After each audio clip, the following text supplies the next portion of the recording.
Welcome back everyone. Let's go ahead and take a look at the iPhone 6s Plus and see how this phone holds up in 2021, in the middle of 2021. Now, I've already done a full review of this thing early on this year, but there's been a lot of changes, specifically with the software longevity. We really didn't think the iPhone 6s Plus was going to get that next iteration of software, which ended up being iOS 15. Now, I'll go and hit on the software a little later, but basically the body has stayed essentially the same. We still have the 5.5-inch IPS panel on the front, 1080p.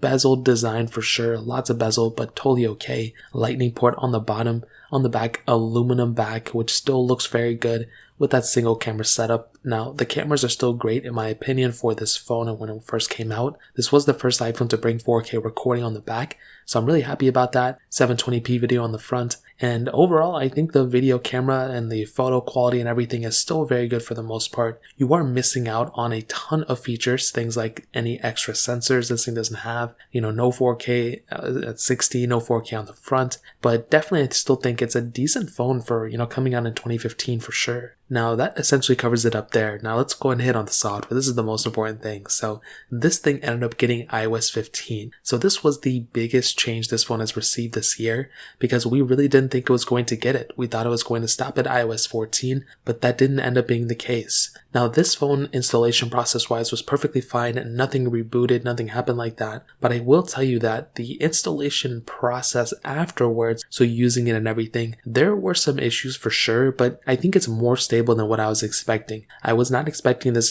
specific software to be this low of an update. I didn't think it was going to be this small of an update in terms of features. So maybe that's why it's been as stable as it has been. But I've never seen more apparent issues, than this specific update. I think it's more stable, but sometimes it'll be like some random picture coming out of nowhere, like you'll drag and drop something and that'll like go flying across the screen. So there's a lot of these little like glitches here and there, but nothing that, I had to restart my phone over or I had to delete everything and factory reset it. So I think that's a really good thing. So that's just another reason why you should never install a beta on your specific phone. But that does make me extremely happy that by the time the official version of iOS 15 comes out, the iPhone 6s Plus, which is the oldest supported phone on the software, will actually end up doing a pretty good job overall. So that's another really good thing about this phone. Although, it's still not perfect, although it's, pretty old and whatever, having a super stable version of software will make this phone feel that much better in terms of a performance standpoint. And I think the performance is still great. This thing has that A9 chip in the first iPhone to bring 2 gigs of RAM. And I think overall, it's going to be a rocky road for sure. Out of all the iPhones you're going to have on this new version of software, this is going to be the worst performing phone. This is going to be the worst phone in terms of everything, in my opinion. But it's still pretty good, which is crazy. You expect it to be the worst performing and the worst battery and all that stuff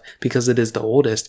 Apple didn't tailor this new software on this phone. They tailored it for the iPhone 11s and the iPhone 12s. So the fact that this thing still rocks this well on this software makes me really happy by the time the official version comes out. And I think that's exactly where the iPhone 6s Plus holds up in this day and age. I think it, needs some work. I don't think it's perfect yet, but I am really happy about where the 6s Plus is right now. And I'm actually looking forward to, by the time the official version comes out, of where that phone is going to be at that point. So I think that essentially covers it up. If you guys have any other questions or anything, let me know in the comment section below. Hit the like button, that would mean so much, but definitely hit that subscribe button. More importantly than everything else, I love every single one of you guys. Hopefully I'll catch you guys in the next video. Peace out till then.